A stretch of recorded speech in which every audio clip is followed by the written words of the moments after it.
Good morning दोस्तों। मैं VRV commissioning 18 HP 32 HP commissioning करने के लिए आया हूँ। ये हमारा टीम है, जो हमने कमीशनिंग स्टार्ट किया है। कमीशनिंग स्टार्ट करने के लिए सबसे प्रोसेस आप प्रॉपर आप सब कुछ चेक कीजिए।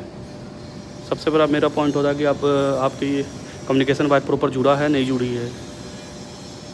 प्रॉपर तरीके का आपको ये वेइंग मशीन होनी चाहिए, चार्जिंग लाइन प्रॉपर होना चाहिए, प्रॉपर कनेक्शन होना चाहिए और कम्युनिकेशन जो है तो जितनी भी इनपुट यूनिट है इसमें कैसेट साथ जुड़े हुए हैं। इसमें आपके सातों सर्किट का कैसेट का ये पॉइंट दिखना चाहिए। ये बेसिक छोटे छोटे पॉइंट है, आप इस पर दम कंसंट्रेट रखें और